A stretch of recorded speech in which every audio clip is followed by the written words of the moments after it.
Welcome to an exploration of the power of a graceful leader tenets with Truett Tate. Truett and I are here to explore each tenet in a conversational, reflective, and relatable way. Truett is a global leader, an influencer, and a coach. I am the author of A Power of a Graceful Leader, Alexis Thompson. We would love for you to join us in this fun and easily digestible journey into infusing our lives and work with grace. All right, welcome back, everybody. Hi, Truett. Hello. Good to see Glad you. to see you again. Yeah. This has been a lot of fun, and we're moving our way down the tenets. We're on the connecting tenet. And this tenet is the one that talks about my relationship to self and my relationship to something bigger than myself. God, universe, nature, whatever your thing is, right?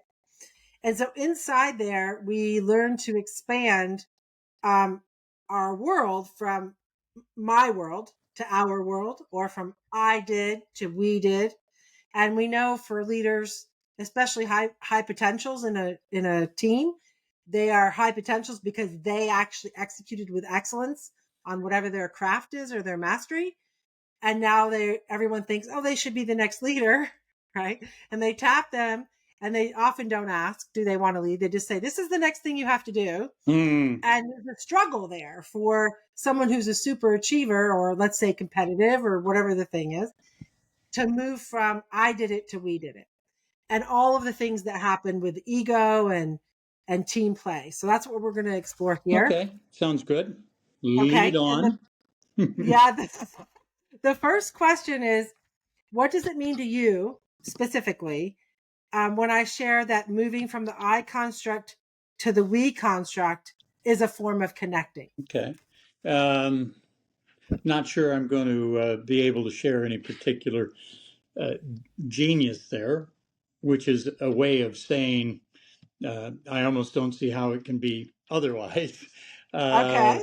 I'm a huge believer that I don't know, maybe in the simplest terms, when we become and open our eyes, we see our mother, we see, and let's not get into how quickly children are able to actually focus, but the idea is Mm-hmm. the world around you, other individuals, this maybe even concept of I.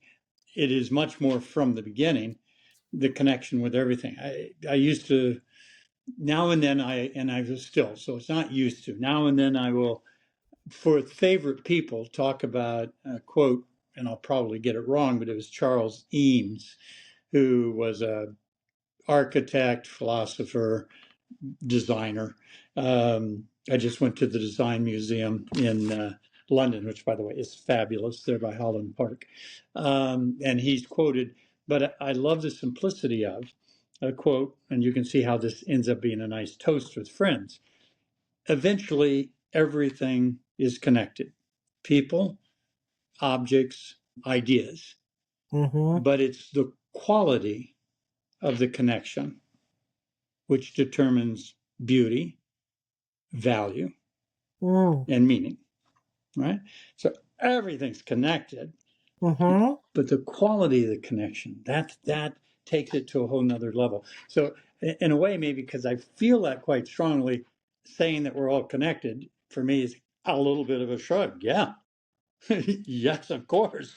But what's kind of cool is that Eames takes it to that next place, and that Yeah. caring about the connection, and Yeah. literally with all three of those things, caring about the quality of the connection with people, caring about the quality of the connection with our planet, with ideas.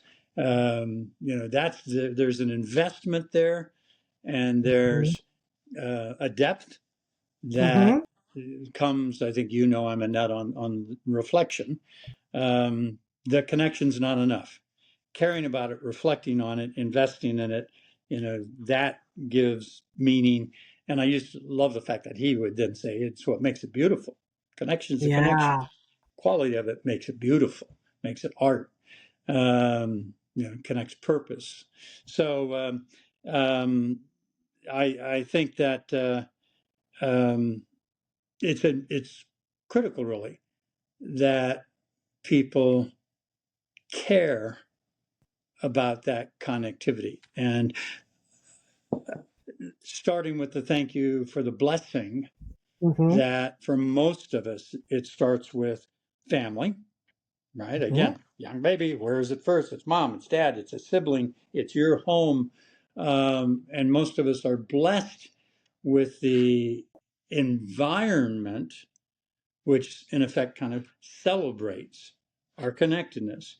It's maybe the tragedy in the world is abuse, poverty, simply loneliness. There are some people that isn't such an easy thing to identify, and isn't always maybe such an easy thing to personify. If they've not benefited from it, if they've been on the poor end of all of that, to hide within I, or some variation of that, it's tragic. But that isn't the norm. The norm is we are born with that connectivity. We just aren't always either sufficiently trained or inspired to capitalize on it and invest in improving the quality of the connection. Wow. That was probably heavier than I meant to make. So considering you thought you were going in with whatever, you came out strong. I was like, that's not a lightweight answer. That's very thorough and very deep, very connected. And I love that quote. So thank you. So carrying on with your love for words, because I love that you love words. Can you share what you understand the word collective to mean in the context of connecting? Maybe now I'll live up to my prediction of not being able to do too much with it, because because to a certain degree, I think I have, in response to your first question, talked about that collective, because I do think it is people, objects, ideas. I think that maybe if there's another vein, whether it's a very rich vein or not, there can be something kind of on the institutional side, versus humanity and global connectedness, universe, etc. Understanding as a leader that institutionally the collective is kind of this respect that the collective is an embracing and respect for the fact that all of you are better than any one of you on your own. I don't need to be kind of going down communism, socialism versus independence. Right. But the fact is, there is enormous value in collective thinking. There is no question that a leader that can galvanize the energy and the commitment of 10,000 people is going to move the needle more than one that thinks he or she can do it all on their own. There is a multiplier effect. So the collective, taken away from the context of my first answer, would be understanding it from a leadership perspective, and understanding the awakening that all of you collectively are more powerful, can do more good in the broadest sense of capital G good, and therefore then it's worth studying. How do I then galvanize? How do I get that multiplier? Because if without a leader that galvanizes, the 1,000 people in a room doing their own thing isn't powerful. So there's this huge gap between the opportunity for a great leader to bring them together, find that connectedness in terms of getting them to share aspiration. And then you get some really cool kind of side points of the most powerful company then does understand what their vision is, what kind of people working together with a shared passion for that vision, that they will, all of that leads you to a more powerful organization that's going to get more done. So there's a vein there, I think, that he Yeah, didn't no, I touch on in the absolutely first love one. where you took that. So the one thing that keeps popping up as you're sharing that is as we move, we're part of a family unit, and to be American centric, the goal is to get out of your parents' house and go find yourself and do your own thing and make your millions of dollars, right? And I've actually been talking to my kids about that because we're talking about doing that differently as a family and having everybody come back, go do your thing, find your wings, get your voice a little bit, but then come back into the nuclear family and figure out how together can we build wealth, how together can we build community. Yep. Um, and coming back to the we, right, coming back into a we from a place of power, and the bringing your individuality and the strengths and the Mm. passions that you have, and then doing that as a unit, which is, both my kids are here now, and I'm thrilled to be exploring this with them. I love Yeah, that, and I haven't yeah, heard you talk about that, yeah, and the way I absorb that is saying that's a really exciting, fun alternative that maybe has been forgotten or maybe yeah. never in society much explored. Hmm. Um, Maybe in our society, I Our think society. potentially in some Asian Yeah. that's Hmm. more natural. Yep. But I think putting a spotlight on it and saying, hey, maybe that's how we come out of COVID with some learnings about a different paradigm Yeah. that is worth considering and pursuing. That's Yeah. real neat. Yeah. Thanks. We're excited to see where I it wish takes you us. luck on it. Thanks. It definitely, there's a deeper finding as a parent of two 30-something-year-olds when they come back with all that they are.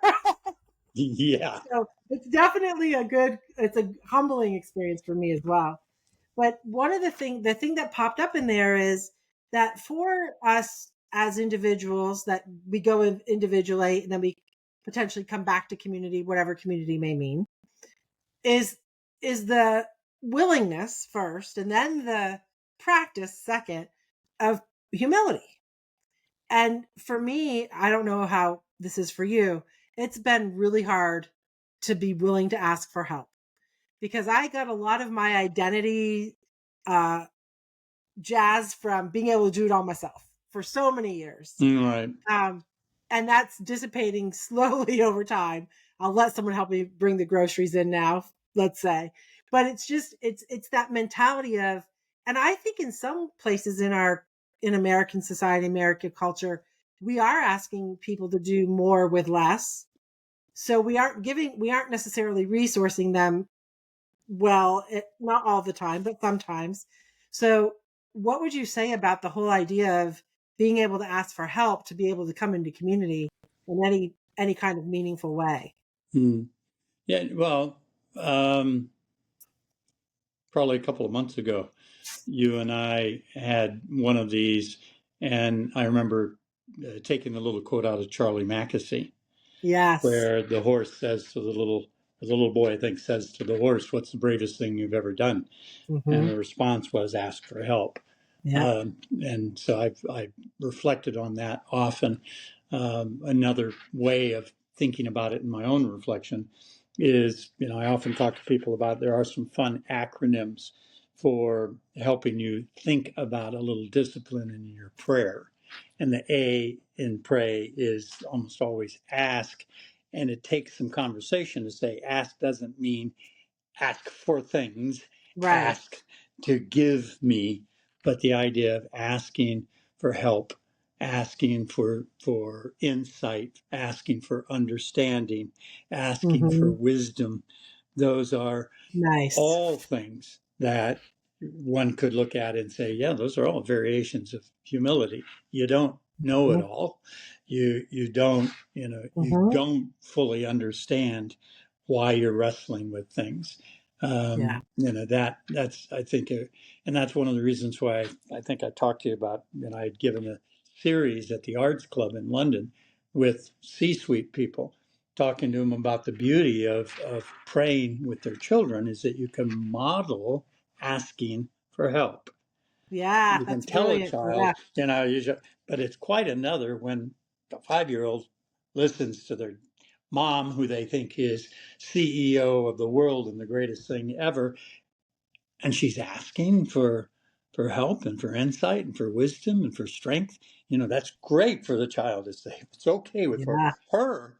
It's okay for me. We live in a world really trying times right now where there's a lot of anxiety in our Mm-hmm. youth, and just giving them the confidence to know it's okay to say I need help. All right, it's Yeah. huge. It is huge. And I think that translates right into leadership in an organization. If a leader can ask for help, be it from their team, their management, the community at large, they're doing the same thing the mom was doing, Yeah, right? By yeah. modeling that it's the safe thing to do. I love it. Okay. The next question here is, how do you know you're experiencing empathy from another person, meaning they're extending empathy to you and thus Ah, potentially connecting with you in that space? that's interesting. Yeah. Because normally when you talk about empathy, Mm-hmm. typically the dialogue's around, am I being sympathetic or am I being empathetic? It's quite Mm-hmm. interesting so I have to mull on it for a second. Yeah, that's My fine. my visceral reaction would be that I can see and feel their pain. And I mean, we're putting empathy in the context of some form of distress. And if I'm feeling it and they're sharing it, I should almost be taken back by seeing in their eyes, by hearing in the tenor of their voice, physically. I mean, empathy is of the heart, Mm-hmm. sympathy is of the head. If they're feeling what I'm feeling, I'll be able to see and hear that they're feeling it. That's it. I guess we could get into the words that I would expect to hear, but to be frank, someone who's studious might say the right words, but when we're talking about empathy, seeing it in their eyes and hear it in their voice would probably be more important. Yeah. Yeah. And I think that brings us the tenet we were talking about earlier, around um, transparency and building trust. There's been nothing for me, I don't know if you would echo this, that has built trust with another human being than if I see them see me.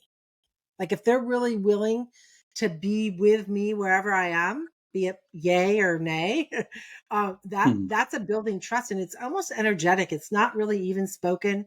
It doesn't have to be tested over time. I just know it's there, so I Yeah. trust that. Yep. Yeah. Have you Yep. had those experiences? Yeah. No. Yes. Yeah. Absolutely. And if you haven't, you're probably not engaging enough in real conversations, right? Exactly.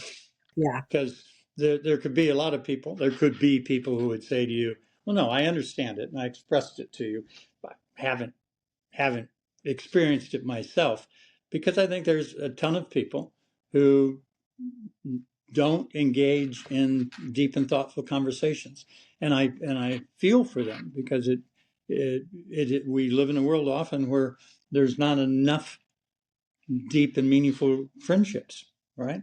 Yeah. And we Yeah. need to have that for that to happen. Otherwise, it's a conversation.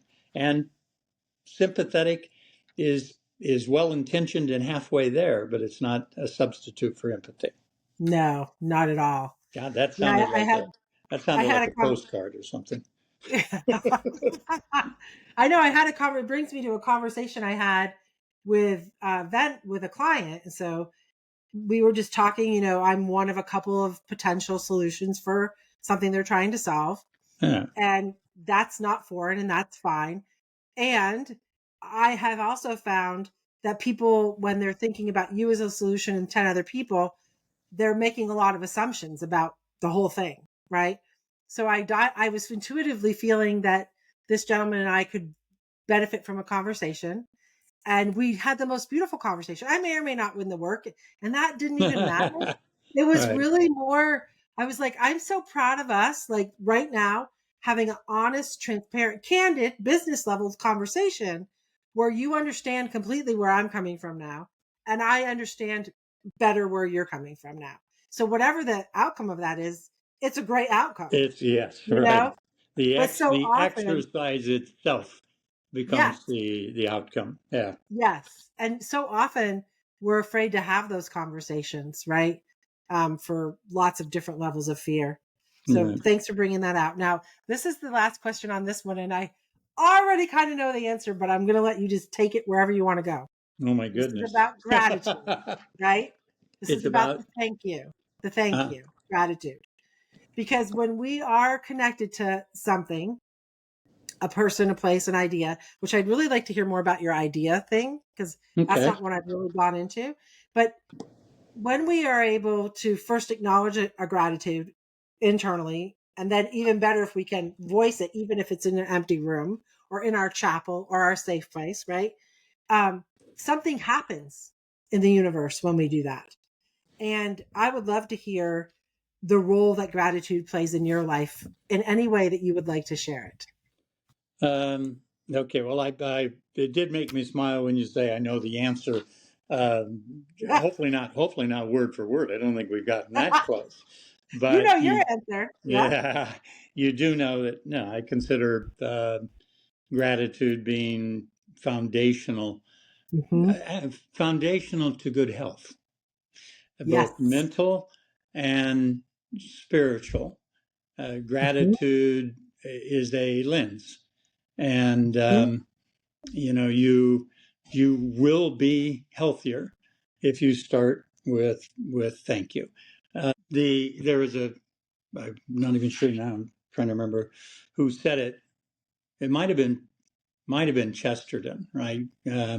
But gratitude is happiness multiplied by wonder, and Mm. right, Hmm. and probably when I do the lousy poetry and free verse that I do when I'm trying to be creative, um, I love to talk. I'm fascinated by thinking about and talking about the miracles that are around us, and Hmm. that the probably one of the elements that I most wished and wish that we don't lose from childhood to growing up is wonder. And I like Yes. using that word. It's a great awe and wonder and miracles.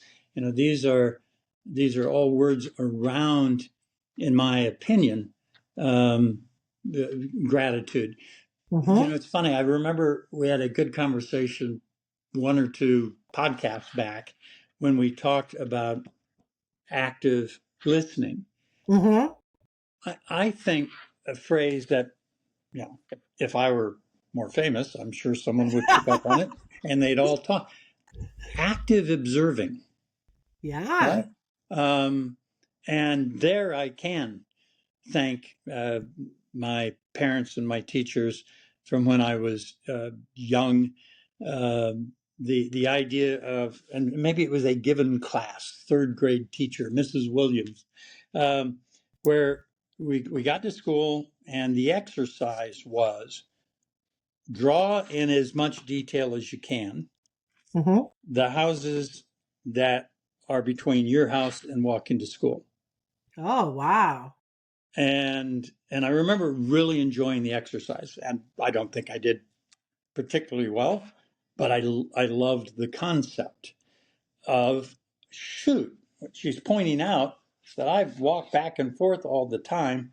Why in the world do I not know if there's five houses versus four, and that one Uh-huh. has a porch and the other doesn't? So it became, I was so fascinated by it that it became a practice, Mm. that when I'm sitting in a place, I count the windows, I count the steps, I pay attention to the detail. It's active observing. And unless you're an active observer, Hmm. you miss the miracles and you miss the Yes. wonder, right? Yes. And those are connected to being grateful, right? Because you can't have a life filled with gratitude if you aren't observing the wonder. Um, and uh, and so it is one of the probably few things in consistency in my life in terms of a vision and what I did with the kids growing up. One of the quote unquote, I actually think this is a great game, and someone will probably figure out how to make it a game and they'll make millions on it.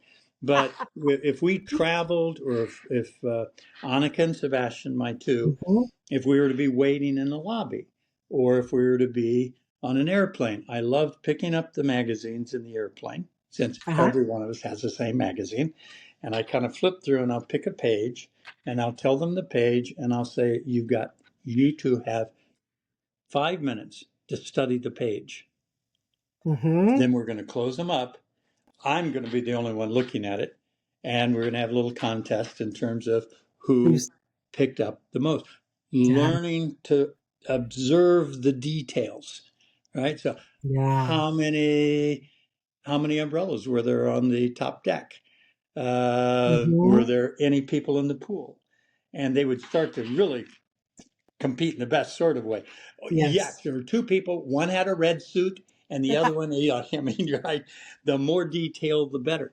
And if you interviewed them today, they would both say that that affected all of their life.